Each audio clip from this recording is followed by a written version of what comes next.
Google's flagship for 2020 is here. This is the Pixel 5, and before our full review of this phone, we'll be taking a look at 5 great and 5 not so great things about the Pixel 5.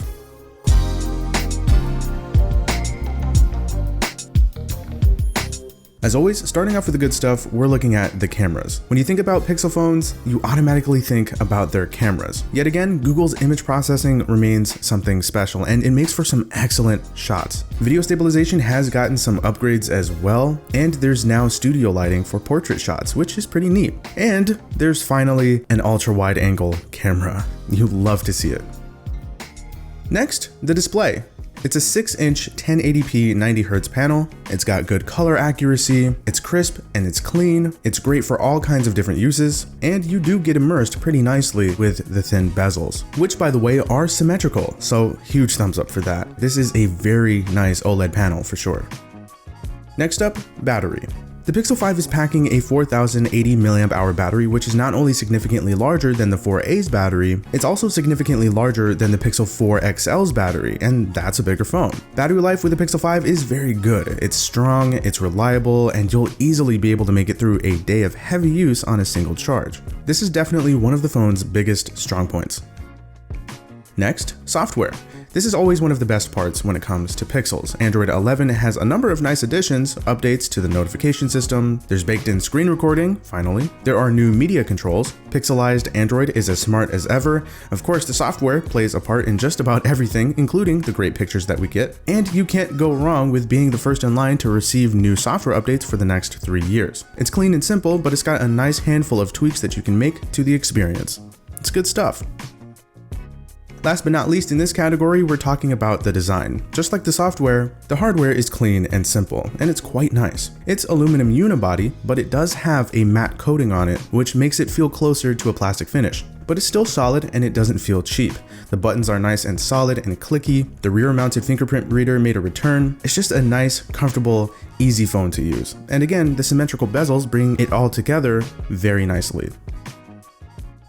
Before we move on to the not so great things, I just wanted to give a quick shout out to this video sponsor, Dbrand. They make awesome looking skins for all kinds of devices, and I'll actually be using their grip case for the Pixel 5 for not just grip and not just drop protection, but to give my phone a different look when I feel like switching it up. Check them out using the very first link down below. Moving on to the not so great things. First up, there's only one size. While the size of this phone is good, it would be great to have another size option. Since the beginning of the Pixel line of phones, there's pretty much always been an XL variant, and a larger Pixel 5 would have been awesome. Who doesn't like having options? Kinda seems like a missed opportunity. Next, the processor. Now, the 765 isn't a bad processor, but it isn't a super high-end chip either. Compared to last year's Pixel, which had the latest and greatest at the time, getting this in this year's flagship from Google, relatively speaking, is an actual downgrade. We'll see how things go moving forward, but again, it is unfortunate we didn't get that high-end chip this time around. Especially when you consider this phone's price, $700. Now, $700 is a good price point in general, right? And it's the least expensive flagship Pixel that we've gotten in a while, which is nice. But it's $700 for a reason. Not only is it tough because of the lack of a higher end processor, among other things, it's also tough because of what else you can get out there in this price tier. So it may be a nice lowered price point, but getting this phone is not a no-brainer. Next, there's no form of face unlock. Google's secure face recognition that they were so incredibly proud of last year is now gone. Take this how you will, I know some people don't really care for face unlock, but some people do, and that leaves users with no choice other than the fingerprint scanner. Speaking of choices, there's no telephoto camera.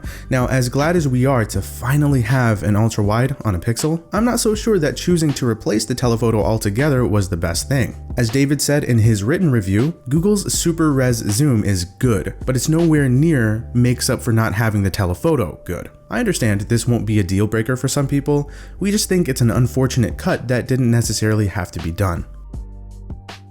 Make sure you keep an eye out for our full review coming soon. You can check out our written review of the Pixel 5 linked below. We hope you enjoyed this video. If you did, go ahead and drop a like, sub to the Android Police channel if you're new. It's been Zach, and thanks for watching.